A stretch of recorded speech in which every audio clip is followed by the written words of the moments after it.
Previously. 1, 2, 3. X-Rated, the X-Men animated review show.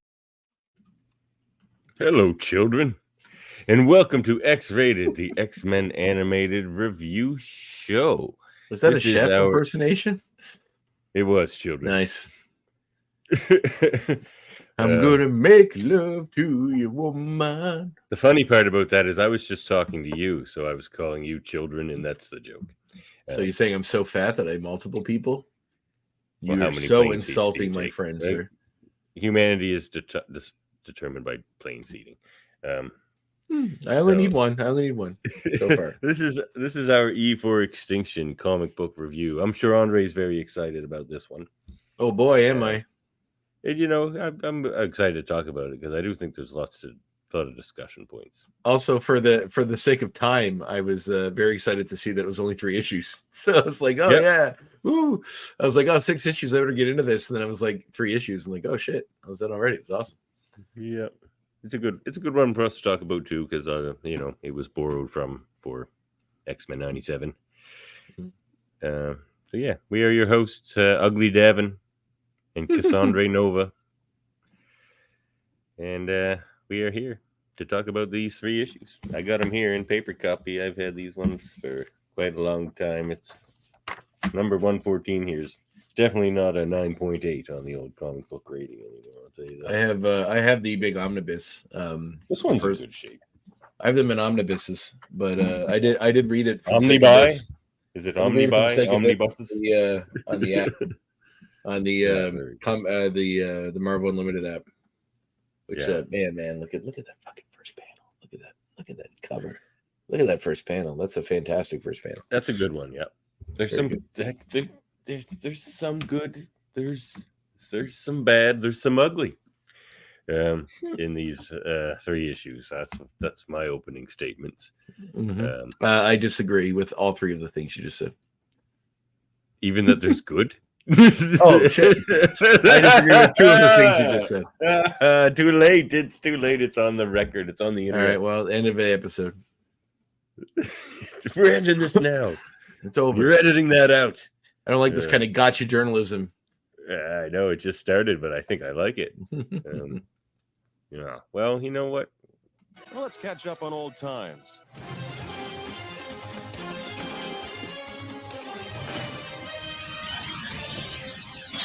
What are they up to? What you think they're doing up there? What are we doing up there? This is probably going to be a shorter episode than some, so we got time to shoot the shit. What's going on, Andrè? You had some wrestling in your hometown? A bunch. Yeah, last week I wrestled on Tuesday in Charlottetown, PEI, and then Thursday in North Sydney, Cape Breton, and then Friday in Antigonish. And then I had a kind of a meet and greet thing for a customer appreciation day recently on Saturday. So it was a lot of wrestling stuff. Mm-hmm. Fucked up my shoulder. Did you win in your hometown? Yes, I did. That's good. I was going to be embarrassed for you. It was a 4-on-4 match. So it was 4-on-4. Oh my! It was a crazy type of match, but it was fun. It was a good time. All right, Came out on top. It was pretty. I had a lot of family and friends there. They were very, very loud. That's awesome. Yeah, it was great. It was pretty fun. I got to say, it was pretty. It's a nice little moment. You know, first time I had to wrestle in my hometown, so that was nice. It's like when I go and podcast in my hometown. No, I don't. I don't have any equivalent. Is that under a bridge somewhere? Where's your hometown again? 3 Mile Plains, Nova Scotia. It's by Windsor. But yeah, that's where I'm from. The cow pastures of 3 Mile Plains. That's a nice spot. Windsor's a nice area. Yeah, I like they have really nice. I think it's Windsor or some New Minas. It might be New Minas. Windsor has that sweet old theater. They also have. I used to saw all my movies there, man.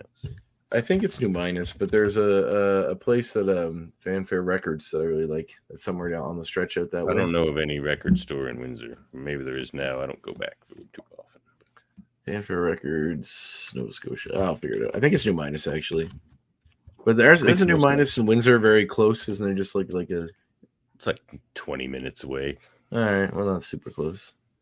It's New Minus, yes. But yeah, Windsor's a nice area. And I go through there to visit my cousin once in a while down in Aylesford. Oh yes, Ilsford. Yeah. Now the zoo's closed. It's not as exciting as it used to be. I mean, that's quite a ways away from Windsor area, but yeah, same. Oh yeah, way down the way. Yeah, down the way. Yeah, the zoo, Oaklawn Farm. I went there many a time as a child. That's for sure. Oh yes, very nice area. I'm sure this is all very interesting to into the non, yeah. They're like, oh yeah, I love this discussion of the deep geography stuff. That's so you guys are learning Nova Scotia. That's what they want. That's what they need. Look, if people from LA can do it, we can just drop town neighborhoods and stuff and say it's cool. Like, that's true. I've talked to you on my other podcasts, so like mention something, and I'll be like some area in some place in the States. I'll be like, oh yeah, like no idea. Like sure. Yeah, exactly. We're doing it now. We're taking it back. Yeah. Well, should we just get into these issues? My. Your issues? I don't know if we have time for all those, Devin. Well, we can get started. All right. Well, let's walk through E for Extinction by Grant Morrison. And I believe every issue of this particular first part is drawn by Frank Quitely. Indeed. Who's Devin's favorite comic book artist. Well, we're going to talk about it as we go. I mean, probably not, because all you're going to do is say you dislike it, and I'm just going to say art's subjective, and then we're just going to continue on. I mean, I don't know what else there is to say. That's not a very good way to have a discussion. I mean, Frank Quitely, in my opinion, has cemented his place in comicdom as being incredibly impressive. I mean, I really do love everything he's done. His Invisibles work, his All-Star Superman work, I really, really enjoyed. Flux of Metallo is a ton of fun. I think I would like it not on X-Men. Like if it was something wacky in sci-fi or something, and everyone could just be really ugly, and that's just how it is. But later like, on, when when the Shier and Lilandra and those guys show up, it gets pretty cool. You know what I mean? Like you get to see a bunch of those guys drawn by him, which is pretty fun. So like it does kind of eventually get to find wacky space stuff. Not quite there yet, but it's getting there. And there are other things. Like there are things I like about the art, and there are things I don't like. I think both of these guys, Morrison and Quitely, they're like really good ideas guys. But for me, a lot of the execution doesn't work. It's what it is. Like drawing Cyclops is like super like stylized, like extra lean, and like his super tall face. He's called like, Slim. No, I know. No, I'm done saying that's what I'm thinking. Like as an idea, that makes sense as like a stylistic art choice. He's like, I'll just accentuate his features and like make him like super tall and lean and slim. It's just, but for me, especially with the faces, it just doesn't work. I think Wolverine looks really cool in this. Sandra Nova too. Wolverine is probably the best one because when you sort of accentuate and he's already supposed to be kind of ugly. Actually, I like Beast as well. And Charles too. I don't know. I'm digging it all. But for the faces, like they just look so much the same because of this like style that he uses. Like there is panels here where if you take off the lipstick, Jean Grey looks exactly like Cyclops. Like even the male to female faces look exactly alike. Like, and you can't in most shots you can't tell the difference other than the hair color between Jean and Emma. I don't know. I mean, I'm looking at a panel of like all of them sitting on a couch together in like Charles's mind space, and they all look pretty different to me. But that's just but it's Wolverine, Cyclops, Jean, and Beast, and Professor X. Like in this panel here, her face looks exactly like Cassandra Nova's, and in the one below it, she looks exactly like Cyclops. Like. It's weird. Like there are other artists whose faces sort of all look the same. Like Mike Allred's faces sort of all look the same. Oh yeah. But his is like, for me at least, it's really pretty to look at, so I don't mind as much. I know. I think this is pretty to look at. I love his work. It's just different, man. But the faces, it's just the face. Well, you just said Mike Allred does the same thing, but you're okay with it because you like his style better. So, and for me, it matched the book. Like that works for Silver Surfer and for like something like Exiles. But I don't know Ecstatics. that I Allred on like a mainstay X-Men book either. Well, Ecstatics, that was pretty much an X-Men book. Yeah, that's what I meant when I say Exiles. Yeah, I meant Ecstatics. Yeah, it works for that one because that one was sort of separated from everything else, and they were new characters and stuff. It's just like, but the characters that I know, Superman Space Age, which is super good. It's Batman book too. They sort of have certain qualities of face in like I don't know. It just messes with that. But like I say, a lot of it's nice. Like I like the shots he does like this of like a good big landscape shot with like the Oh yeah, there's some beautiful stuff in this. like, And there's even gorgeous this, stuff here. I really just don't like the faces in some of. I mean, like, this body panel, the one that shows the opening panel with Wolverine and Cyclops in the middle of a battle against a Oh, giant yeah. sentinel. This one Like here, that's yeah. fantastic. The That's opening The funny sequence- line. You can probably stop doing that now. Yeah. Even this like little thing, like this cool stylized intro to the series with all of the face kind of close-ups to each of the characters that are going to be prominent in the series, or at least this one. It was a long time since I had read this, and it definitely resonated a little different with me this time. It amazed me how good it was. Like I remembered it being good, and I'm not just like I don't like fetishize everything Grant Morrison does, because believe me, like his last Green Lantern run, I wasn't a massive fan of. I still enjoyed it, but I didn't find it as linear as other stuff. And sometimes he gets a little too into the crazy chaos magic. But that's fine. Like I still dig it more than most comics, but I just like Animal Man to me is the top benchmark of what he's capable of. I love that series so much. And this one, I believe I'm actually think I'm just going to keep reading through because I really, really dug these three enough, and it's hooked me enough to keep reading. And I forget the original series enough beyond like Right Is For at Extinction and where it Xavier's is ends. What? Right at Xavier's is fun. Yeah, so I'm looking forward to all that again. But yeah, so basically we start off with a beautiful shot of Cyclops and Wolverine messing up some sentinels that are attacking a guy in Australia. You can tell it's Australia because you can see the amphitheater behind them, the big fancy one in the water. And then we cut to who we quickly learn as a woman named Cassandra Nova. Okay, I already have something to say. Now, see, I've been picking on Quietly. Now I got to go in on Morrison a little bit. What's that? So I didn't need this. I don't like when they keep doubling down. A lot of the stuff I don't like about this Morrison run is how much it echoes the Fox movie universe, which I think is basically not very good and kind of a disaster. So like the things that it has in common with that, I don't like. The black leather and this whole opening here where they're talking about, they keep going on about evolution. They didn't used to talk about evolution in the X-Men because that makes no sense. It's mutation. This is not what evolution is. Like nothing you see in mutants, that's not how evolution works. Evolution is these accidental changes, and the ones that work breed, more successfully and like become a dominant offshoot of the species. But like that's not what we see with mutants. So they never used to talk about that before. It was just radiation was making people mutate, and that made more sense. So when they double down on this, like Morrison's a smart guy. He knows that's not what evolution is. But like, he didn't invent this. He didn't invent the concept of it being all evolution. Instead, no, that came from those movies. I feel like it was talked about in the comics before it got to the movie. They never called it evolution because it's not what it was. Oh, I feel like they probably did. They would talk about replacing humans as like the next dominant species, but they don't call it evolution very often in these early times, and it doesn't make sense. But in a way, wouldn't it eventually be perceived that way? Because if it's the radiation that, like, regardless of whatever makes us different, the mutation, it still like makes us stronger and better and unique to our environment. But it's just like I know you're saying it's not a natural cause, but I believe the comics have retconned it since, and not saying that it was based on radiation specifically, because everyone was scared of radiation in the 50s. So that's why, or 60s. That's why evolution takes place over more time than this. Like, it does, but they also say popping up and they. Yes, that's true. But it plays into this because they theorize later on that Cassandra Nova is something else, a next step of evolution beyond mutants. So what's after? That's a mutants? question I have for you. What is Cassandra Nova? Is she an alien called a Mumradai? Is she the twin sister of Charles Xavier? Or is she not a mutant and something else separate from Charles Xavier? Like, well, Davan, you could do that to almost every single character in comics now. But Morrison made all those things.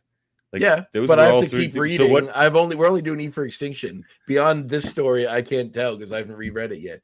I think the Cassandra Nova thing ends up tripping all over itself a bit, but not in this issue so much. No, I mean, I don't think that was the right choice. Like, I like when you jump in that silent issue and she is shown as like the twin sister of Charles Xavier. I thought that was kind of cool, and he like tries to strangle her in the womb and stuff. That's crazy. It reminded was me of the interesting. movie. What was that movie with Ashton Kutcher, The Butterfly Effect, where he could like go Yeah. back in time into his own body, and then eventually just goes into his own body as an infant and strangles himself in the womb with the umbilical cord.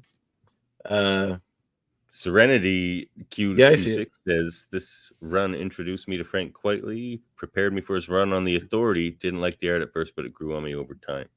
Yeah. Does grow on you. So we do meet Cassandra Nova, who's hanging out with a dentist who happens to be a distant relative of Bolivar Trask, who I believe must have been dead at this point in the comics. I think it's his nephew. Yes, they do say that. They say.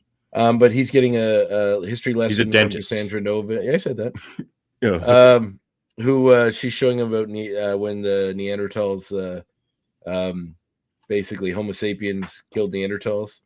And actually, there's a lot of evidence now to show that didn't happen. That they actually probably just interbred until they were the new species.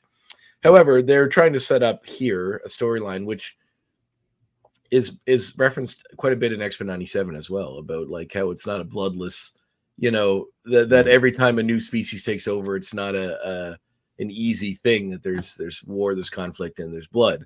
And even shows like baby, you don't see it, but babies are getting killed and everything, and the guy's being sick based on it. And we'll learn a little more about that. Maybe he doesn't say evolution here. I thought he did. Actually, I think it's mostly elucidating that once a stronger species, no matter where it comes from, a better comparison. It takes over. Take that back, Grant Morrison. Yeah. I thought for sure it said. Yeah, the word evolution isn't mentioned here. Okay, good job, Grant Morrison. I take all that back. Well, because that's a she better. Does comparison. call herself the world's foremost evolutionary biologist. Oh, that's where it is. So it is mentioned in there, but that's what gave me that. There is that too. But then we see the Xavier Institute for Higher Learning. I'm assuming just before the storyline started, there was a big apocalypse story because it's referenced quite a bit in this. But yeah. So that was what happened in that exactly. Possessed. Okay. I thought you might remember it, a fan. It must be the 12. That must have been the 12 storyline where he gathers up 12 mutants to is it the 12 or the 11? I think it was called the 12. Yeah, where he gathers up 12 mutants. Yeah, it's got to be that one. Yeah, okay. So we see Beast has evolved further. He's now like a large cat. He looks more like a cat than he ever did instead of an ape before. See, I don't like this choice for a lot of reasons. Of course you don't. Are you going to stop at every tiny thing you don't like? Slightly, and they hang a lantern on it here, which didn't really make it better for me. See, for me, I feel like they made this choice just for the Beauty and the Beast joke, because he looks exactly like the Beast. You think they decided to do this entire run of 60-something issues, making him look this way so they could make one Beauty and the Beast joke in this issue? Yes, because otherwise it's just it doesn't make a lot of sense. Like, I don't know. I don't like it. The whole secondary mutation thing I don't like a lot either. So you don't like Cassandra? It was just a way to jack up everybody's powers, kind of at one point. Dude, this is how things work. This is how any fictions work, especially ones that have lasted for decades. They have to keep it interesting and do something different. If it was, if you were still reading the Chris Claremont X-Men now, 70 years later, you'd be 40, 50 years later. You'd be bored by it by now. It was exactly the same. I just need some more explanation there. Like, was it a slow transformation? Did he wake up one morning and he was a cat, like turning from a primate to a cat is a big transformation. Like your jaw, all your skeleton has to reform. Like, it's a huge difference. His legs are now his knees are the other way. Yeah, it stands like you know what I mean. It's just a lot of big changes, and it's just a bit too far. Well, who knows? If it happened more gradually, then fine. But it's just all of a sudden he's a cat now. It's just that's a lot to just happen. It could have happened it could have happened in the previous story. I don't know, right? Like, it could have been something to do with this apocalypse thing too. But we see that they're working on Cerebra. I was out of comics in that, but in the 90s, I think. A new version of Cerebro called Cerebra, which is supposed to be far more powerful and allow Charles to reach every mutant on the planet, which is something that Cerebro seemed to do easily in the movies, but I'm guessing was not quite as common in the comics. So we get around how it's Cerebro's big sister, boosts the Professor's mutant abilities on a global range to find other mutants. They also mention they have a funny note about Jean asking him for soda, and B says, diet, please. And she says, you watching your weight? He says, you weigh 600 pounds. Yeah. He says, so do I want to get fat? I do a lot of leaping around, he says. He also But it's also that he's a doctor, and now they don't show them that way much, but his hands are basically useless now. Yeah, he says he have to relearn how to use a pen. But like they show him doing surgeries and intricate stuff later, and he has these useless cat hands. So it's like he says he has to relearn. It just wasn't necessary, and just makes more questions than it adds value. I think. I mean, you could boil it all down to why does anything happen? Why are mutants even exist? Does that make sense? Like radiation, Andrè. Radiation. You almost just said evolution. No, I didn't. Yes, you did. I heard it. Play back the tape. No. But I do like the bit where he references that he feels like he's turning into some kind of Hindu sex god, which is funny because like they have all these these animal kind of big animals that represents these different things, so I think it's funny. But then we see Charles reaching out across the world using the trial run in Cerebra, which is pretty interesting. He sees Scott and Scott and Wolverine coming back from Australia with Ugly John. His name's Steve, but his friends call him Ugly John, which I find is odd. Like, I have 3 faces and they all look like pigs, mate. and he smells like pig too. They say. Once it gets burned. Yeah. No, but they mentioned it before. I think in the thing here too. But the Sentinel they mentioned was some rogue Sentinel that was like still had some leftover programming that became active there. Wolverine's smoking, and he tells him to stop smoking, but he's actually not smoking a cigar. His skin is smoking as he got burned during the fight, and it's healing, and the bullets are coming out. So that's all pretty fun. But the smell of his flesh, like the burning flesh, makes John pass out. Ugly John. So they keep going. We see Trask continuing lesson, which he's wearing a VR headset, which is why he saw this stuff that Cassandra gave him as they're landing on where they're going to. And it turns out to be a giant master mold that was forgotten about in the desert. It was programmed. It was precision engineered to adapt to its environment, programmed to build wild sentinels using any and all technology within a test radius. The radical master mold was all but forgotten, but now it is here. We see that Charles is saying that there's a new generation of mutants emerging. He's having kind of a hangout with the X-Men. So they're talking about the new costumes and how initially they wore superhero costumes to get people to trust them, but now they're trying to be more of a rescue squad for mutants specifically to help them better fit into the world. I feel like Joss Whedon rebutted this. He literally did. He just undid that because at the end they say people trust superheroes more, and they go back to superhero costumes. Yeah. I mean, whatever. I tend to agree with Whedon on that one, but it's funner that way. But every writer comes with their own, take on it. You gotta let them explore and do their thing. But we see Wolverine and Scott are still in the Blackbird heading back. They were talking with everyone in Charles' mind space about what's going on. So he just says he wants them to be more like teachers to help people than heroes, like superheroes is the way they were. We see some stuff with Jean and Beast where they're looking at DNA. It's all magnified, which is pretty cool. And they kind of go through, that Jean and Scott are having some kind of issues right now that Beast's aware of and wants to talk about, but Jean doesn't really want to.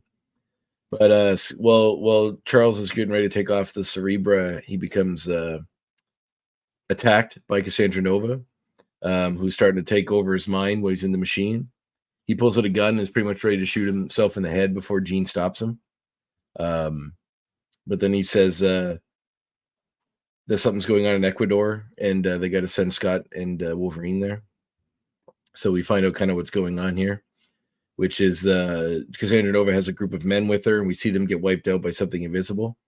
But it turns out that are these wild sentinels that are made by this master mold, and that Cassandra Nova has brought him there for a reason, that with his DNA, she can activate the master mold and use it to destroy all mutant life on Earth.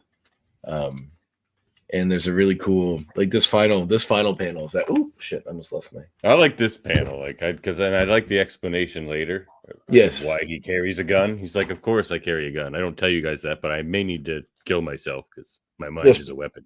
Yes, he says my mind is one of the biggest weapons in the world. Yeah. Someone took over, and so he needs to kill himself. He would do it. But this final master mold piece could be a poster. That It's is so cool.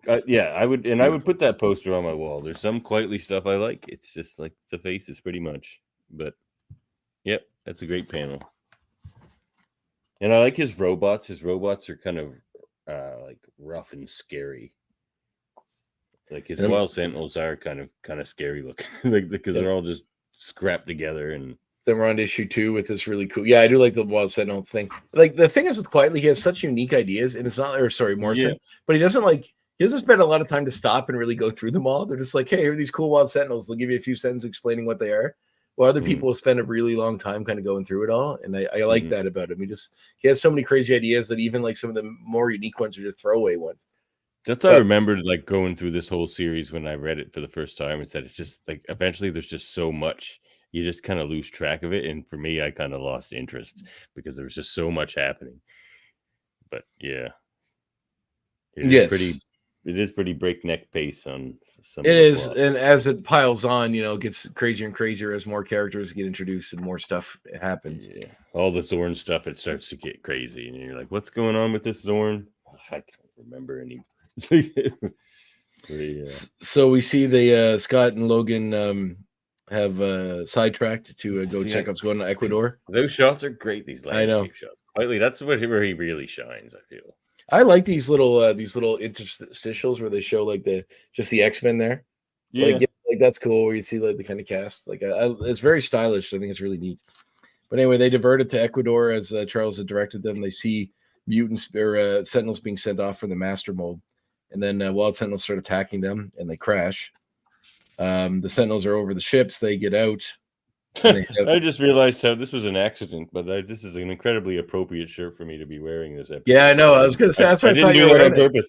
No, I just thought and just realized it and laughed. But never forget. That's right. Get this on our Redbubble. Yeah. So basically, you see Scott and Logan trying to figure out what's going on because they haven't seen sentinels like this before that are attacking them. Well, Ugly John is along for the ride.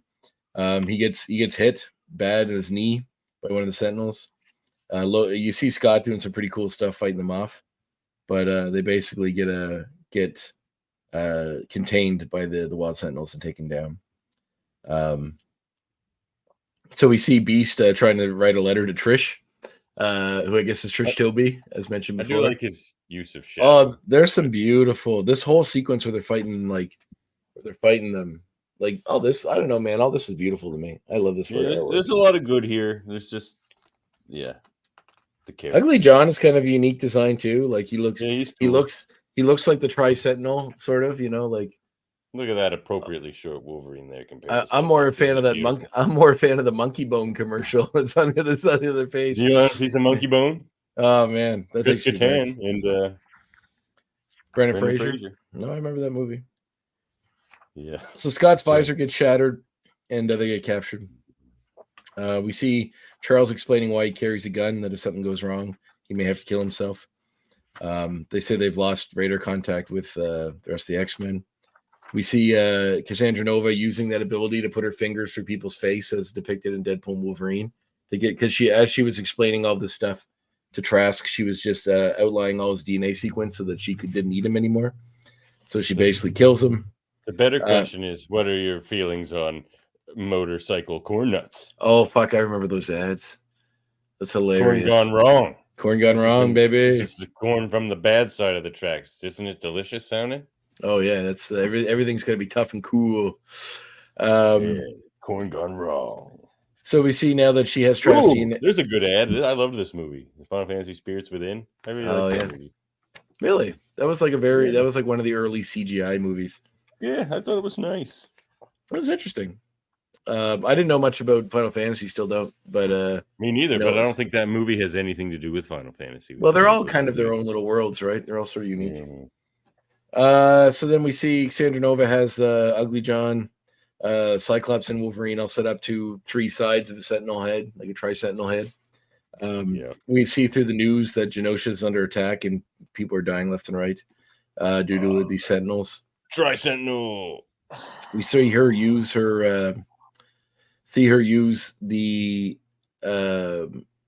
the voice that she now has that it'll recognize as a Trask to activate one of them and fry. Is it just Ugly a John. voice?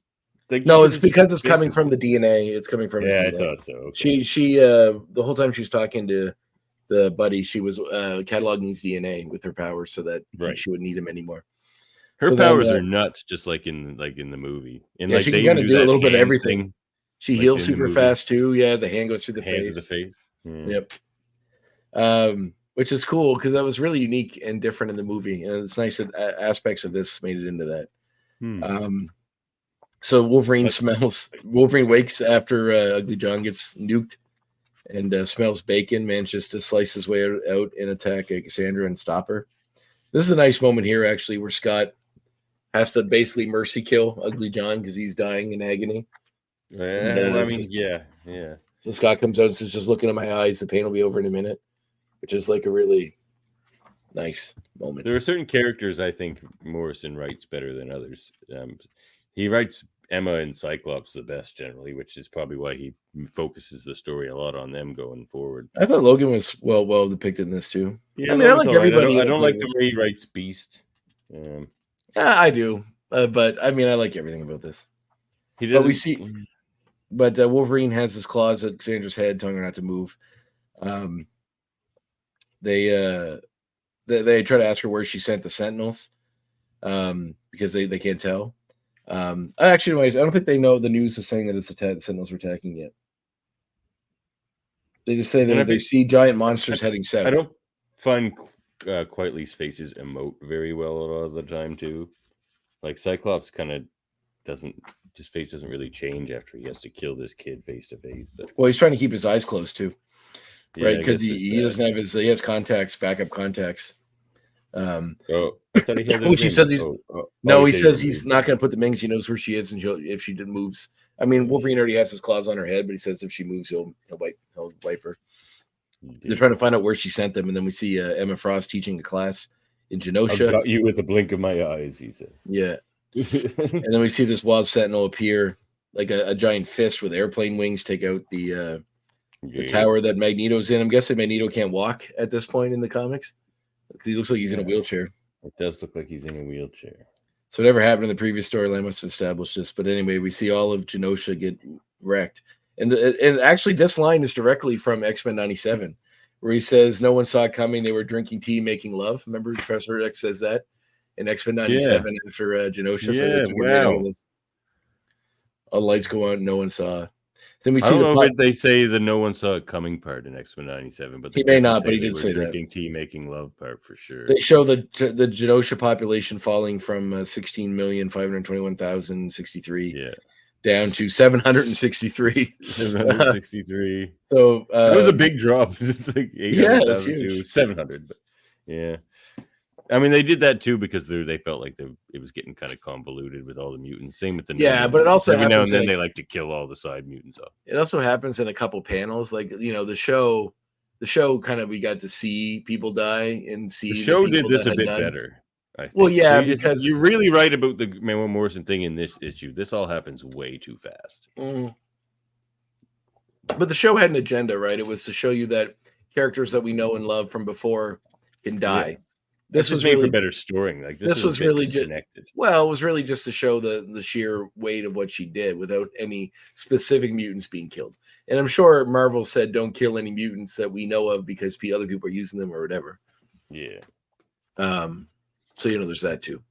They only the people they only show Emma and Magneto on Genosha. It's a very understated cover for number 3. I don't know if you can see. I will say, I had these sitting out, and Tiffany walked by and looked at this cover and just rolled her eyes. And not a fan. You can't get Tiffany to wear one of these anytime soon. Well, I will say, Quietly uses a protractor to draw these boobs. Probably. I don't think boobs are ever that circular. But I sort of like his style in a way. Like they're not like it. She's like attractive. I guess she's supposed to be. You know what I mean? Except her face, because it's a Quietly. The way she's drawn, but like it's not like she has like washboard abs. Like her form actually looks a little more. Obviously her breasts are ridiculous, but aside from that, they also could be fake. So, they are. She says she has the best body money can buy. right. So there you go. Yeah. So that explains Yeah, it. yeah. We have this really nice picture of Beast. Actually, Beast. I don't know if Beast's legs do have the cat-like legs. They don't look like they Oh do. no, in this picture. it's the feet and the ankles. Like he Oh, yeah. has those high feet now, like Right. where he has to walk on his toes. We have this panel with him looking at a skull, and he says, "I think your dating days are over, my friend." And then he does mention that gallows humor is all it takes to stop from breaking down.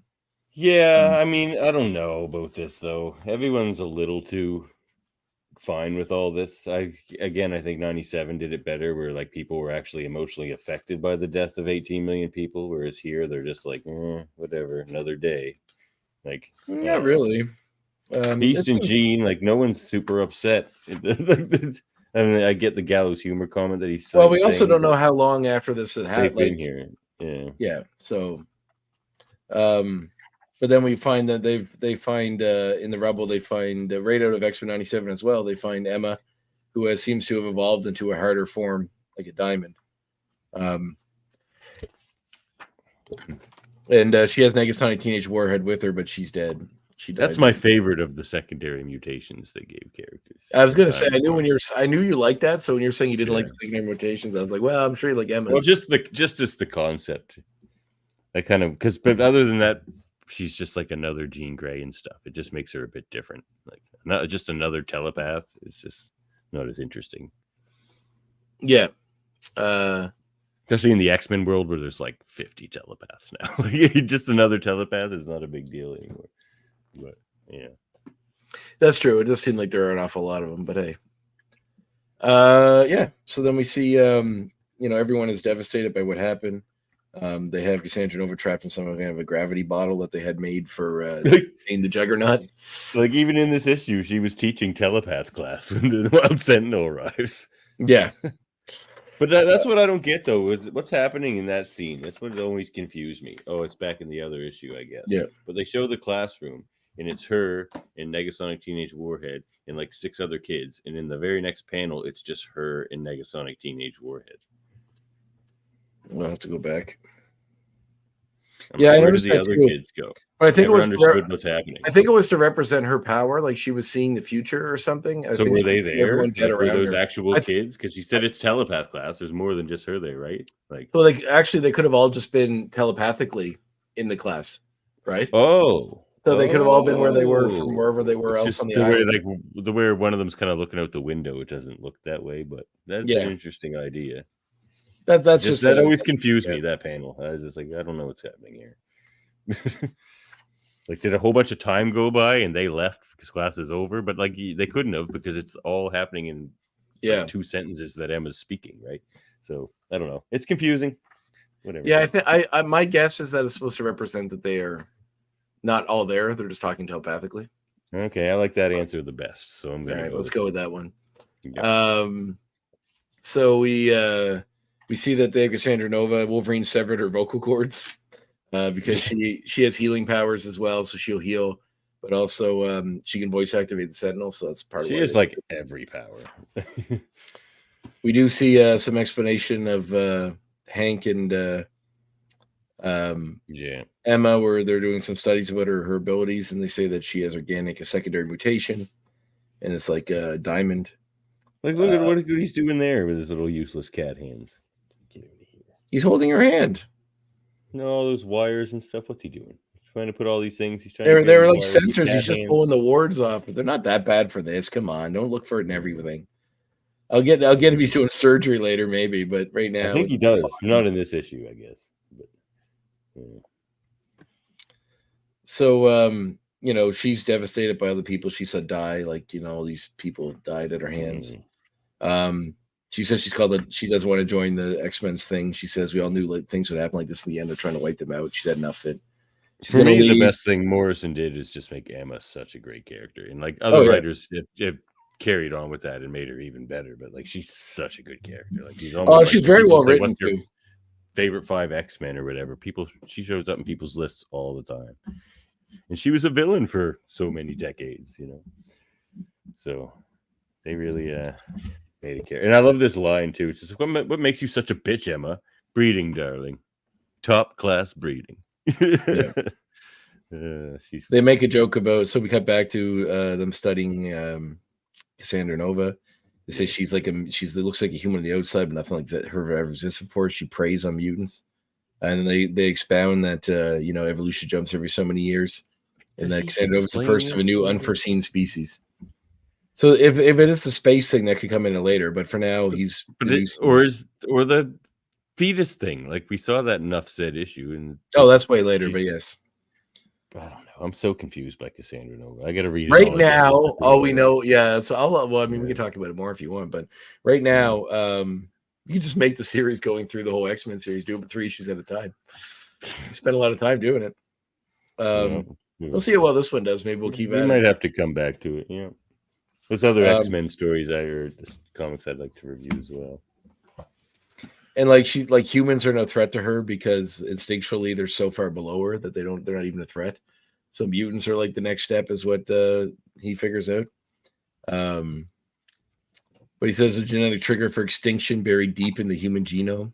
This E gene turns on when an entire species is about to be turned off by Mother Nature. That he's discovered and that humans have it. In the next few thousand years, they'll be gone. 3 or 4 generations, he expects they'll be gone and replaced with them or something even stranger.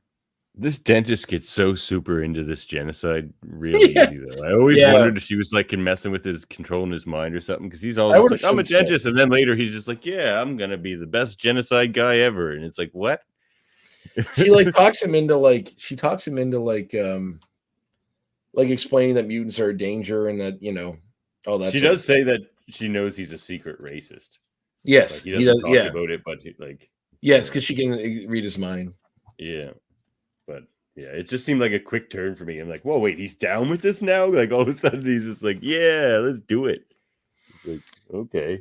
I know you're a Trask and everything. Maybe you spent too much time with old Uncle Bolivar. Well, maybe they say racism isn't learned, or is learned, learned. Yeah, is learned. So basically Hank starts losing his thoughts because Cassandra awakens, shatters all the windows and starts to attack the X-Men. There's a nice scene where I like that Charles looks like one of the X-Men. He's wearing a tactical suit with them the whole time. He's not just in the suit. And then there's also a piece of glass stuck in his head with a little. This is the only one that doesn't have an X on it, though. He's the one does. The X guy. No, it doesn't look. Yeah, it does. It's just dark. It's just black. It's like a gray instead of a yellow like the others. Oh, see, it's just like a slightly different. It's just a slightly darker, lighter gray than the other one. So it's just because they have a big fight. They say formations, and Charles says no formation, or Scott says no formations. Everyone on instinct. They don't let her speak. And they said her head's like a giant hole. It's like a big migraine. And it's a trap. Stay out of it. It's a trap. Scott tries to attack her, but then she puts him in the black bug room. She's which is this weird mind space. There's just a throwaway panel, but I think it's great. It's just welcome to the black bug room. Everyone has their own black bug room. This is yours. I like that panel too. Yeah, it's just fun stuff. Yeah. But Beast tries to snap him out of it because Cassandra's killing Logan. You see her start to form armor around herself. His melted ass arm is gross. Yeah, I know. Melted everything but the bone off it. You just see right there. You see his whole skin coming away, and it's just a skeleton. That's really cool. That's a cool panel there too. Yeah, it all burning away. She's forming armor around herself while they're fighting. She gets out of the room and is heading towards Cerebra. She knows if she can hook up to it, she can connect and kill every mutant with her mind across the planet at once. We see Emma have a bit of a change of heart while she's in the car. Mm-hmm. And that's the driver to turn around. Back for her handbag. Doesn't say that at first. She just says, second thought, I just had an epiphany, like St. Paul on the road to Damascus. Stop the car. And there's a guy, the driver's talking about genocide and about the teacher he had in school, which turned out to be mutant and stuff. But we see Cassandra basically heading to the Cerebra system, just melding. She can do whatever she wants. She can meld through walls, like Wolverine stabs her, but she does everything. She has everything. Yeah, she heads into Cerebra, and it's just start to access it when someone grabs. My favorite panel probably in the story. Just she snaps her neck. Yeah. There's some things she shouldn't be allowed to do. Cool. Yeah, I love it too because it's about hard choices, and that's the X-Men have to make some. They're soldiers of war, and they say, "You okay with this?" To make them, yeah. And then, like Scott says, she had to be neutralized, Logan. Emma knew I wouldn't turn your back. I knew you wouldn't turn your back on us. And she says, just came back for a handbag. Cyclops becomes more and more that way for a while. Yes. And probably because he was hanging out with Emma so much. Yeah. But then Cassandra starts to heal and come back, and she starts to say Charles. And then before she can, she's shot to death by Charles. And he says, with the gun that he carries to shoot himself in the head, he says, it killed 16 million mutants that would have killed us all. May posterity forgive me. It, too, he says. Yes. And it says, Mayor Dry Cleaners forgive you, Charles Deere, which is Emma, because they're all covered in like her blood, which is like blue, right? So she's obviously not quite human. There's something else. Yeah, she's clearly an alien. I guess that's why they ended up going with that Mumradai stuff. Like, and she says, may God award you a medal for your uninhibited marksmanship. And Wolverine has a great line where it says, hardcore Chuck. Hardcore Chuck. And I like this little panel at the end stop to it, Logan. Where he says to me, I don't like the panel at the end. I like this one right here when he says to me, my X-Men, when they're all standing around. It makes no sense to say it in that moment. Sure, it does. Like, he wants to buy him. No, but they're there. They're already right next to him. He in wanted the them room. slightly closer. He wanted them 1 foot closer for no reason, just to stare at this camera that doesn't exist. Like, yeah. Come on, man. You have to understand. You have to. You have to break that sentence out. You have to understand that comics are a different medium. Like, you know, and to tell a story in the way you do in comics is different than a movie or a TV show.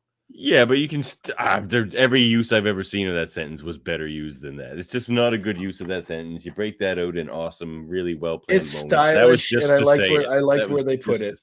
Yeah, because you see the team, this version of the X-Men going forward. I liked it. Anyway, they were already there. I just wish they weren't already standing right next to him when he. Well, he could have been going out of the room and wanted them to follow him. That works, right? Well, but he that has works. His hands like this. He's not wheeling out of there. He's just there's no. It's not one of those wheelchairs. It's motorized. Look at it. There's no wheels. Yeah, in but the he has side to that you can control it turn. with his hands. There's the joystick right there.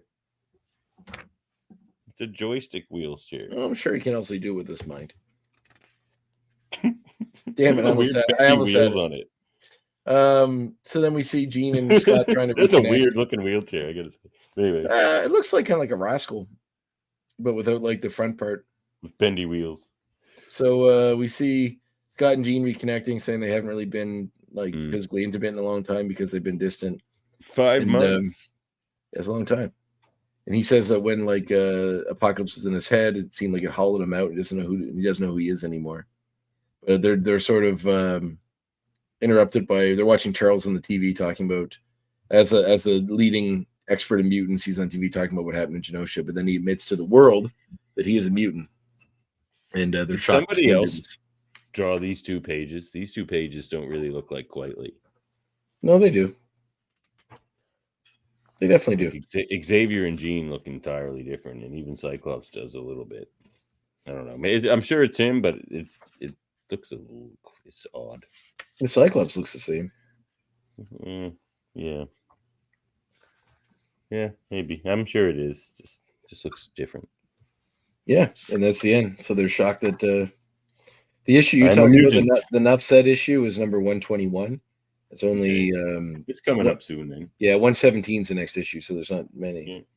But the Shi'ar show up in 122. We get Zorn in 124. We get next issue. We get what's his face, the bird guy, the bird dude. What's his? I can't think of his name. What is his name? Beak. Beak. Yeah, that's right. Beak.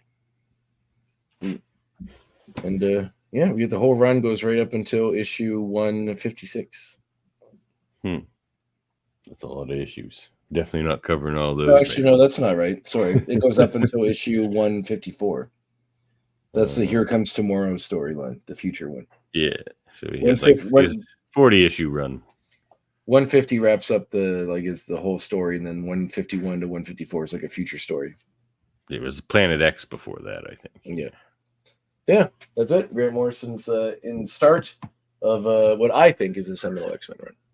It's okay. It's fun, man. This is one of the best stories in it. But I really he gave us some pretty cool stuff, man. Like I know you don't like reread.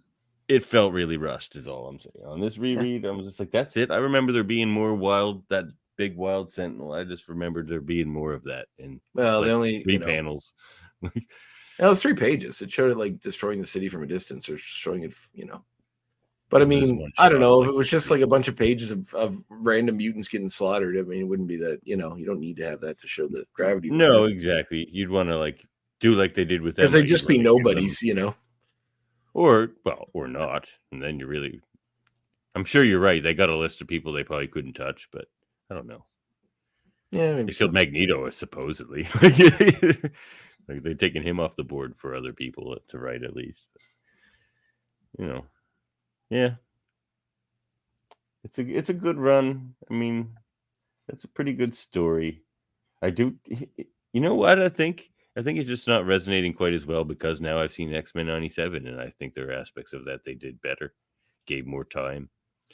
Yeah, but like they have other things. There's context from that show that is folded into the storyline that's different, right? The whole thing with Yeah.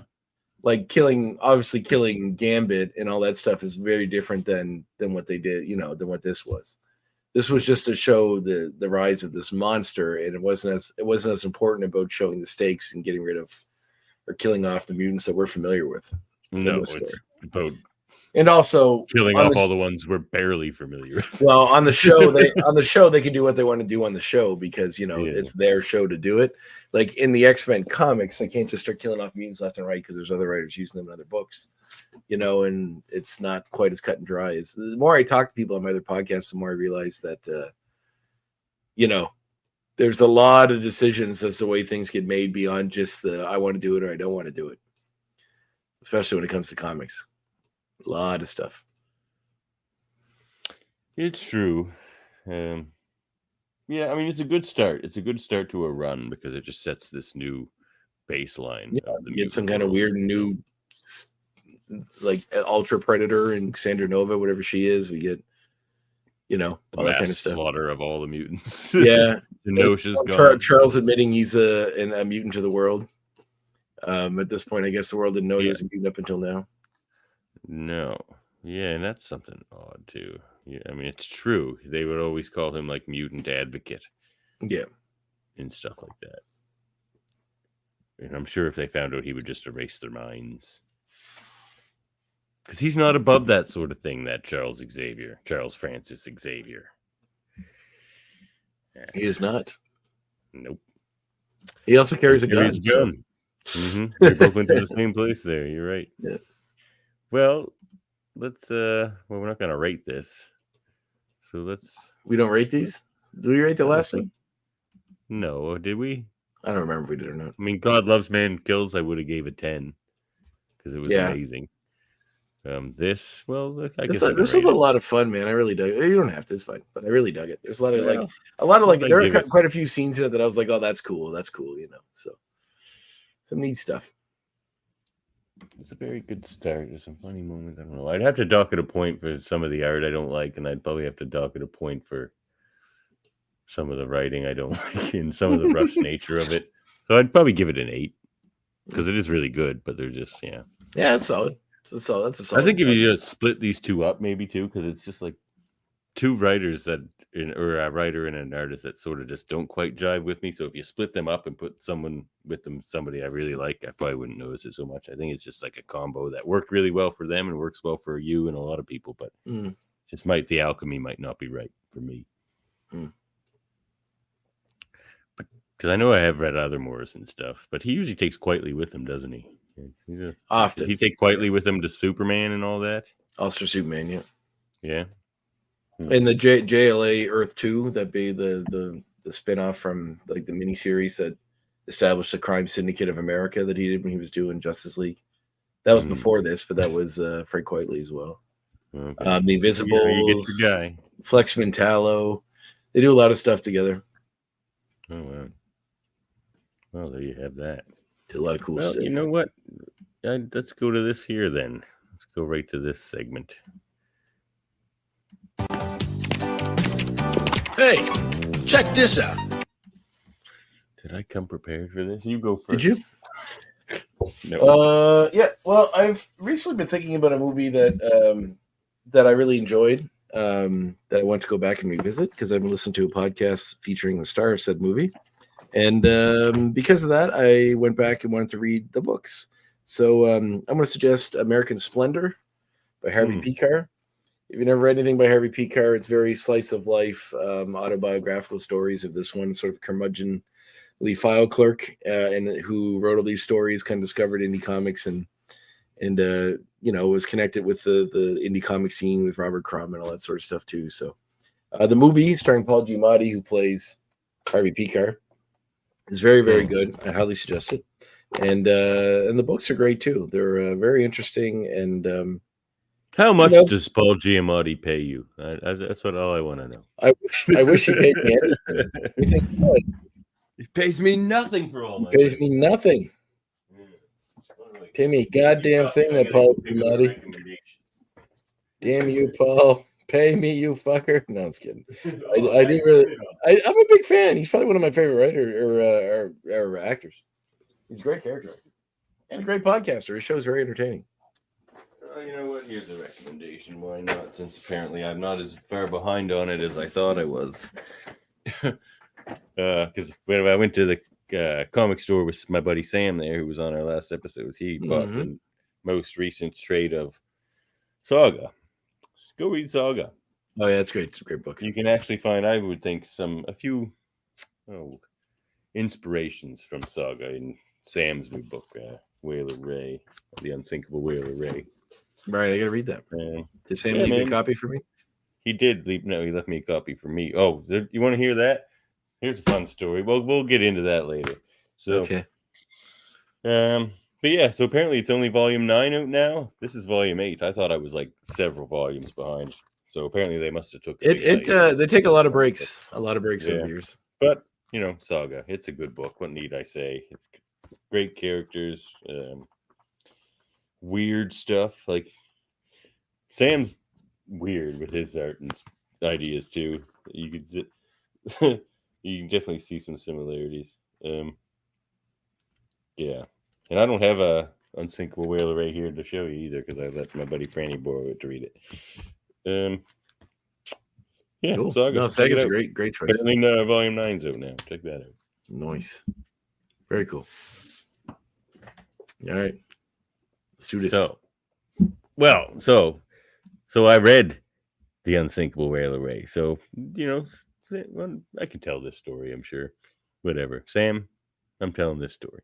So I read the book, and I'm noticing some grammatical issues, some errors here and there, grammar and punctuation and whatnot. So I thought I would voice my concerns. Mm-hmm. So you decided to do it here? No. I did forum? it to Sam. No, I did it to Sam. Right. So on the next print run, there's going to be a new editor on the inside of the cover. Oh yeah, nice. Yeah, that's good. It's good to have a good editor on your side. It's going to be fun to see my name on the inside of a book. Absolutely, 100%. He didn't save his layers, so he couldn't really delete the old editor's name. So it just says Master Editor Davan Skill. Like that. Yeah, I didn't mind that either. It's a good title. Cool. I'll take that. I'm an editor now, and now we're talking about bringing it back, capsize back.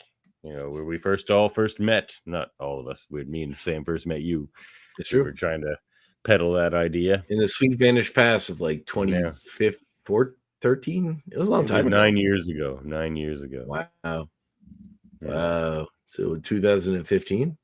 I guess so. An ancient time. All that time passes, and finally that idea might be a little more right. We'll see. Master Editor, Ugly Davan, right here. All right, what's next? What do we got here? Let's do something else. We got a little time to movies? kill. Yeah, you should probably transition over to your movie. Watch American Splendor. I'm kidding. I get it. You don't like the movie? Change the channel. And everything with Paul Giamatti. My check is in the mail, I hope.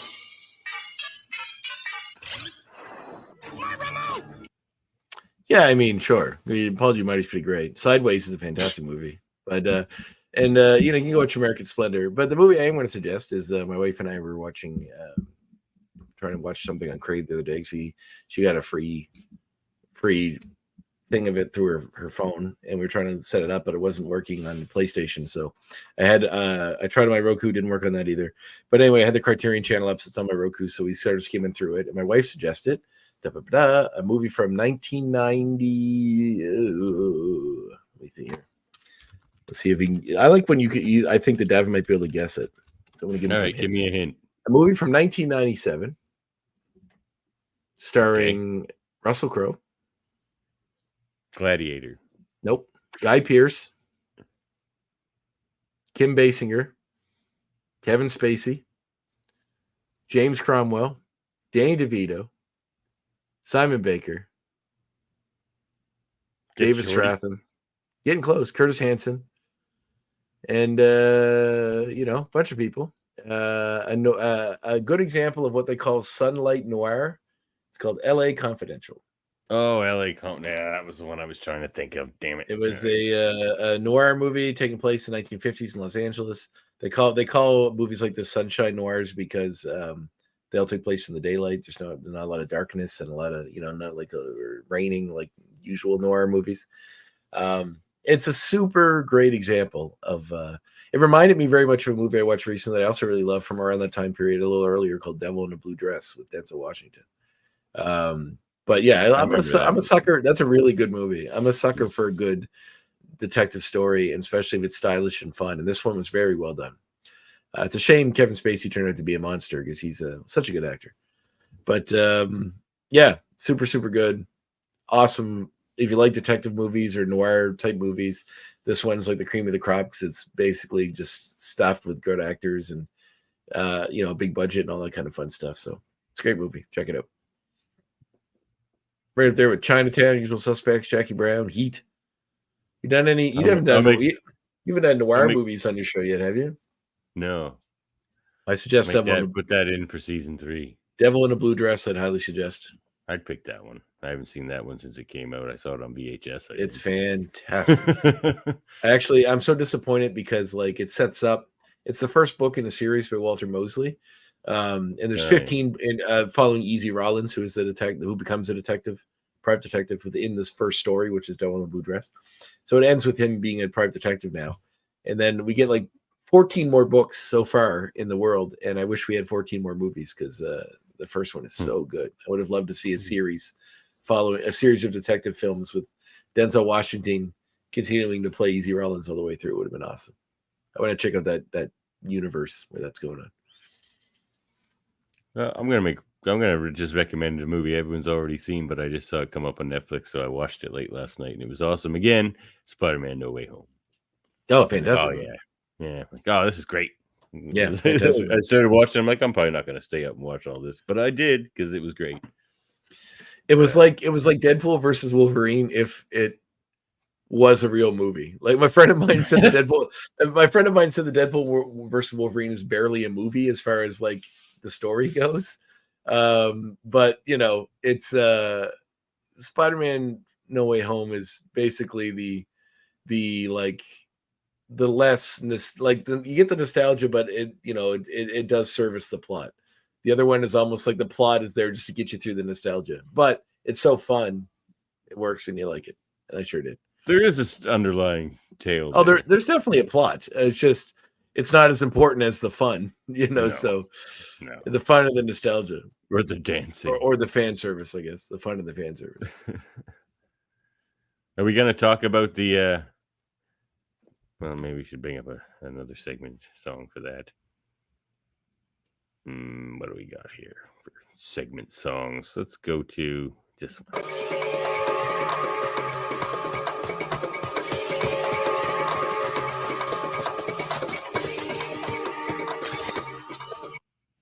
We'll call this some explaining to do. Why not? Ooh. Let's talk about Short Wolverine again. Because I've sent you that image. So it wasn't like shrunken down body. And I've gone back and looked. You're like, look, the images are all over the internet. Just go back and look at them from the movie and stuff. Because they show the guy who played the body. The actual guy. He's a short dude. Yeah. I thought they just CGI'd everything. But it's really, when you go back and look at it, it's just because Hugh Jackman's CGI face looks really weird on it. because it's still his normal face, and so you just put it. Yeah, on well, they just body, it doesn't really work. They just did the what do you call that thing where they? It looks like MODOK from like Quantumania. Like, Well, no, it looks okay for what they use it for, but it's when you do the face swap online deepfake, it looks like it's just a deepfake. yeah, it didn't work. Now, that guy looks amazing. Go check this guy out on the internet. He looks amazing. Yes, he looks pretty too young. short. He's too short. But other than that, he looks amazing. He's hairy. He's built like he's got those body types seem to be out there. You can still have like a short, jacked, kind of hairy guy, right? So he looks great. 4'11" is actually too short for Wolverine, which is a hilarious thing to say. You say it's not that much of a difference. You said No, 5 inches. It's 5'4", so he's supposed to be, right? 5'3", but 4 inches is a lot. Like that's the difference between being a short adult man and a tall adult man. So like that is a lot. 5'4" is pretty short. The frame, what? 5'4" is pretty short. Yeah, I just meant even if you're 5'8", you're considered a short person, male. Yeah. But if you're 6 feet, you're considered tall. I think the average male is 5'8", somewhere 5'10", somewhere in there. I think it is. I think it's 5'9", actually. Yeah, that sounds right. Yeah, so we're above average, Andrè. 5'9" is the average male height. Yeah. United States. Oh well, North America. Yeah. Average Canadian male is 5'10". Oh well, there you have it. Take that, America. Yeah, the guy looks all right. But I just sent you something, Dave, you might want to check out. It's just since we're talking about interesting stuff. Apparently, one of the concept I sent it to you in the chat on Facebook. You might want to share it on here if you can. But one of the concept artists for the show had there was a nixed variant of Deadpool that was apparently intended to be used in the movie that they end up scrapping. But check it out if you see it. Oh yeah, I did see that image. Yeah, that's I'll bring cool, that up in a sec. I'll grab the image of that Wolverine fella too, just in case people haven't seen him. He looks quite young. He looks like he'd be like Wolverine, like a young. Does he? Like he looked young to you? Yeah. Oh well, maybe. It's because of his height. I don't know, but his face looks very young to me too. Where do I have that now? Did I send you that? I thought I sent that. Yeah, you sent me the picture of him. Oh, there he is. Yeah. Okay, yeah. So we're gonna bring that up too. And 4'11" is too short because he's like shoulder length with the bar, and Wolverine's not that short. But 5'3", he'd be like, as like Andrè said, he'd be like nipple height with the bar, and I'm fine with nipple height with the bar. Still pretty short. That's Wolverine. He should be pretty short, like borderline freakishly short is Wolverine, like where it's like it's the first thing everybody notices about him. I understand that this is very important to you, Devin. I understand. I know. I understand. You understand. I do.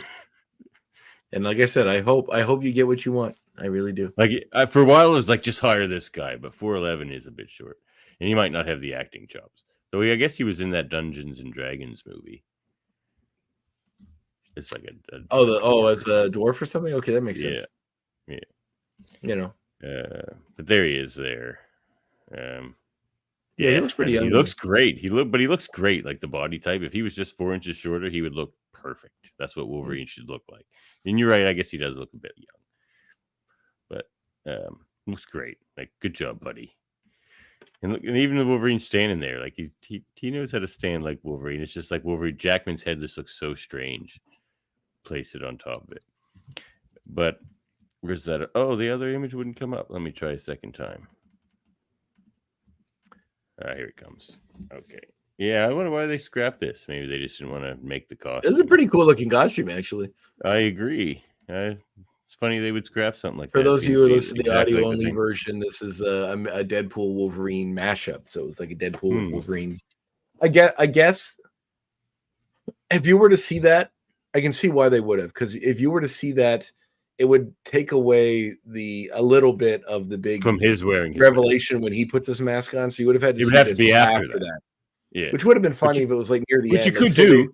Say they fight their way all the way to the end. Yeah, say they fight their way to all the end of the varying Deadpools, and that's the last one. That'd be very interesting. Yeah, they could have done it like that. It would have been the only way. You're right, though, because before that, no.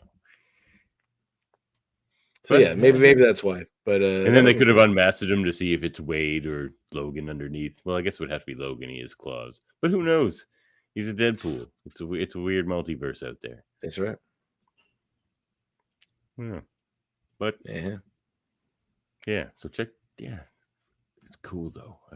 I want like a hero click of that or something. Well, maybe we'll get it. Maybe they'll do. Apparently, they're talking about a sequel. So maybe if there's another Deadpool Wolverine, Of we'll get that Deadpool version. Wolverine, just Maybe. Deadpool Wolverine 2. It made a lot of money, and like anything that makes money, they just may want to make more of it. That's how it goes. I'm fine with that. I'm not complaining. I loved the first one.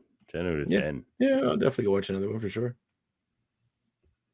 I can't wait to see how they're going to break him and Vanessa up again, just to have them get back together. Did they get back together? Yeah, I guess they did. I'm kind of sick of that trope. They always do that. It's I like, am too. every movie you got to break them up and put them back together. Just let them be together. There's lots of other drama that can come from life that isn't, Not every movie needs a romance just inserted either. Like some of them just seem so manufactured. Exactly. It's not about that in this movie. It's about them murdering people and trying to save the multiverse. Exactly. It's about the murder, Andre. Yes, the murder. We need the murder. That is a slick line though. Wolverine puts the mask on. He's just like, "Whoa, you just pick that up for special occasions." It's like mostly killing people, mostly murder. I watched that scene again just before we went live, actually, because that one's up on like the YouTube. There's so many. Like it must be hard to avoid any spoilers now. Like if you haven't seen it, you're fucked. Oh, you're in that movie? Yep. You're fucking done. Yeah, I mean, people were pretty good for about a week, I found, like, as far as spoilers. I've also blocked a lot of the sites that give spoilers. Like, if something ever spoils me, they're blocked forever. Blocked forever. Yeah. Ever. Forever. Ever. Just for another bullshit rumor site that comes up on the feed. Like, I don't need your bullshit rumors and your spoilers. Should we play a game or should we get out of here? Let's get out of here. All right, let's get out of here. The viewers can have a short episode every once in a while. So do we know what we're doing next week? Are we still doing the thing we talked about? Yeah, next week we're gonna talk to Paul Harris, who's a journalist out of the Britons. The Britons? And the Britons. Okay. And he has some different things to talk about and things he sent us. I'm going to have to go over a lot of it again. I did take a peek at most of it, but he's got like an extensive cast list, and I think he's even since he's talked to us, he's tweaked it even more, like an episode by episode. So he's got like every actor who's voiced like any character in X-Men TAS, and apparently a lot of the stuff online is wrong. So we're going to talk about it. Yeah, that's fun. Yeah, getting down and dirty. And we were coming up with that too. Like we would have guests on, and we'd be like, "You played this character," and they'd be like, "No, I didn't." We're like, I did not. Well, the internet say you did, sir, so you are wrong. Internets are correct. So yeah, we'll talk to him, and he's a blues guy like myself too. So maybe we'll talk about some blues. And, he's got some unreleased Don Franks blues albums and stuff like that too. Sabretooth, the voice of Sabretooth. Oh yes, star of My Bloody Valentine. Yeah. He is. He's in that movie. Father of Rainbow Sun Franks of Stargate Atlantis. Oh really? That's nice. Yeah. Very cool. Yeah, we'll be talking to him. So it'll probably be another shortish episode, but who knows? Our chats can go long. You never know. Mm-hmm. But it's going to be fun. Be interested to see what he's got. And he's also got some different things too, like certain scenes or certain box art or different things were way different in Britain, or like he has some ones that weren't released or stuff like that. There's a bunch of different stuff he's uncovered. A bit of a sleuth, this Paul Harris.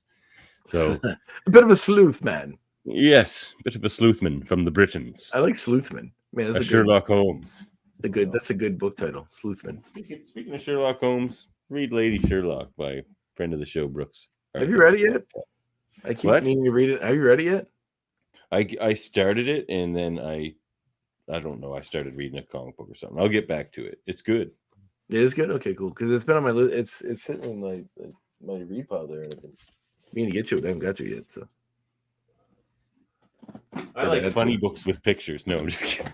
but I do read them faster. I don't like. I always start reading something, and then there's something I have to read for like one of the Trek reviews or something like that, and I'm like, all right, I have to read this. Mm-hmm. So then I get distracted, but I'll get back to it. Yeah. All good. Well, let's get out of here. All But right. check it out, because what I was reading, I really did enjoy. So check that. And you know what? Check out our Redbubble. Right. There's a lot of sweet merch on there. Somebody just recently bought Magneto is Right as a postcard. That's a funny postcard to send somebody. Like maybe That's you think pretty they're too funny. pro Xavier and you just send them a Magneto is Right in the mail. So go get yourself a Magneto was Right postcard or an Xavier was Right postcard. Or That's awesome. a Genosha Never Forget postcard.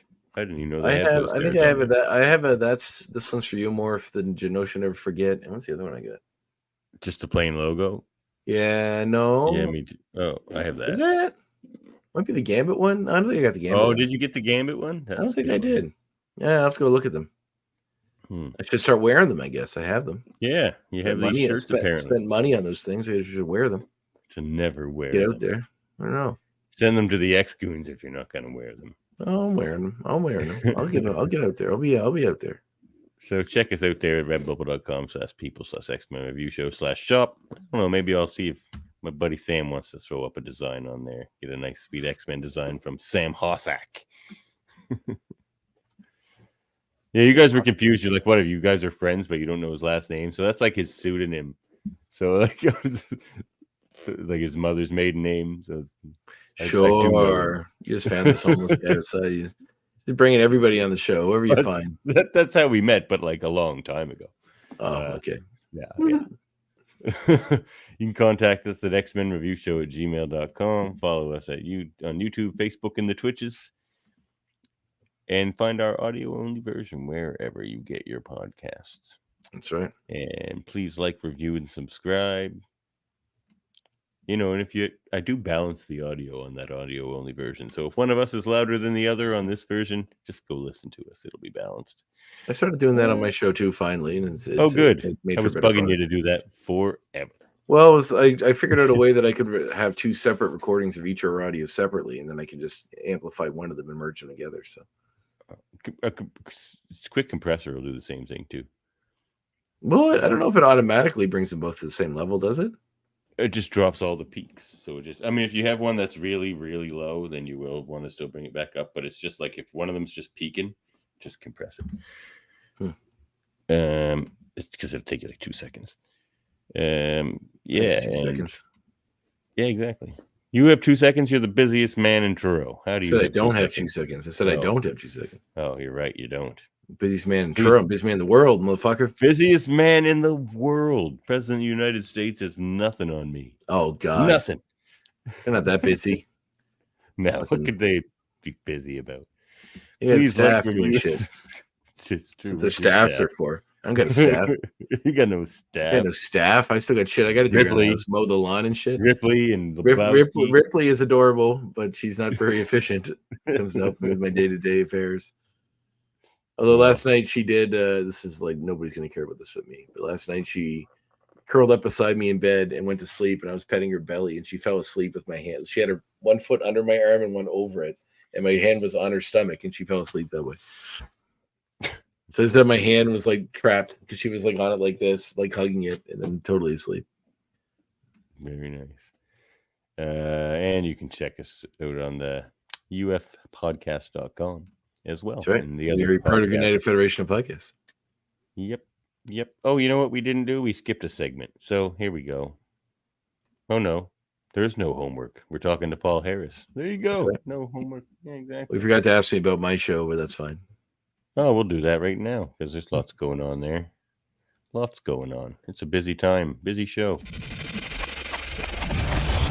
The Graphic Histories Podcast. I'm Andrè sounding like an announcer. You like that? It's pretty good. Yeah. Did you like my Andrè announcer voice? I do. Yeah. Oh, wait. I just logged in and then I went to my podcast and it sent me to. You don't even know. He's going to look up the shit about his own show. He's like, No, I got it. So I could have done that. Episode just dropped on the 19th of Jerry Carita yesterday. That's good talk. Who was producer. Yeah, really cool guy. We had a lot in common, good conversation. Learned a lot about comic book men, because he worked on that show. It was kind of interesting. If you ever watched that on AMC, I watched the whole series. It's a fun try. I did too. Yeah. I almost had Ming Chen on the show, but he had no trouble. Eventually, he kind of stopped answering messages. So I'm sure he's busy. No. Apparently, that's how it works with Ming. You just got to keep messaging Ming. Okay. Apparently, I've heard from others who, like my cousins, know Ming, and he's just that guy. You just got to. Yeah, that's fine. He's a busy dude. He'll forget, so you just got to like keep at him. He's a bad scheduling guy, apparently. No offense, Ming. That's what I've heard. The rumors are out there about you. He's a busy man. He's a busy man. It's true. So I just had Chris Michael on before that, then Jerry Carita, and now Tad Stones, the creator of Darkwing Duck, is. I'm excited about that one. It was a great. It's a long one. It was like an hour and a half. We talked. It was super cool. He's a really cool guy. A lot of great stories. A lot of insight into Darkwing Duck specifically, and also if you have a reference for the Aladdin sequels, like I do, Return of Jafar. I saw the Return of Jafar. I didn't. He worked on both of those as well. King of Thieves was the really other good. In the King of Thieves. Who's the King of Thieves? Aladdin. Aladdin's father. Oh, prequel? No, it's a sequel. Oh, he just comes back and he's like, the dad's back. One of the most unique things about that is the treasure they're looking for is called the Hand of Midas, and it's like a golden hand on like a little thing that anything you touch it to turns to gold.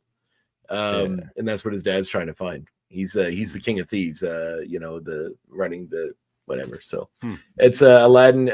Robin Williams came back for the third one to do the voice again. It was straight, and there was a lot of money to be had in those straight to DVD sequels back in the day. Of all the, I only saw Return of Jafar, but I remember because a lot of those straight to DVD, well, it was cassette back then. So straight to cassette sequels weren't that great for Disney. These ones I remember were. that. These that ones one, I just remember, Return of Jafar was like the best one. Like even Lion King 2 was not good. And like it's like, how can you go wrong with Lion King? Because it was so popular and so huge. Mm. And then there's like the second Ariel one, the second mermaid one, and where like she has a daughter who wants to be a mermaid. I remember that one not being so great. So yeah, the Aladdin ones were definitely the better ones, as I recall. Yeah, so yeah, I'm looking forward to that. There every now and then there's a guest acquisition I'm very excited to send you, and that was one of them. I'm like, ooh, Andre's gonna like this one. Well, I do need one. I'm gonna have to try to get somebody in. I have the next week covered, but before the next one after that, I kind of have to find someone. I was supposed to talk to you too. Yeah, I gotta email the other one. I made it. I do have the one after next will probably be the guy you just sent me on Facebook there. Oh yes, a reckless. Is that how you say? Yes. It goes by Herc, I think. Yes, he does. A reckless Hermesis, I think. Mm-hmm. But Alan Caldwell, something fell through with him. He didn't answer me for the day, so. But we'll find out. Get through it. It might take a week off. I haven't done that in a long time, so who knows? We'll see how it's going. But I know Johnny Christmas is supposed to come up soon, if that happens. Oh, good. So. And see what I can do. If you got an open window, see what I can do. Also, I have JM DeMatteis. Did tell me to get in touch with him after it happened. Oh wow! No, not yet. No, he said he'd be happy to talk with me in mid or late September. So, that's fun. So I got to reach out to him when it gets closer to that time. But yeah, I'm excited to chat with him. I want to reread. You got a fanboy on that one. I want to reread Moonshadow probably, which is a really cool book he did for Epic way back in the day. Moonshadow. It had a song. It's a comic book. Well, there's a song by Cat Stevens called Moonshadow. Oh, okay. Yeah. It's like, what? Did you just invent a theme for this comic book? You don't know Cat Stevens? He seems right up your alley. Yes, I know Cat Stevens. How do you not know Moonshadow then? I've never a Cat Stevens fan. Really? I always found him a bit boring. I find you a bit boring. I'm just kidding. That was me. That was mean. I love Cat Stevens. Yes, I've been followed by a moonshadow. Moonshadow. That song does not ring a bit boring. That's why you won't come to my poker game. If I ever lose my hands, lose my plow, and lose my land. You don't know this? Yeah. I'm not a Cat Stevens fan. Yeah. So Yusuf. I believe he's called a Yusuf. No. Yusuf Stevens now, or Yusuf Islam, I think it is now, or something. Yeah, I don't think it's Stevens. Yeah. No. Yeah. All right. Well, let's get out of here. All right. Catch y'all next time, children. Next time, children. I don't know why I find that so funny. Beam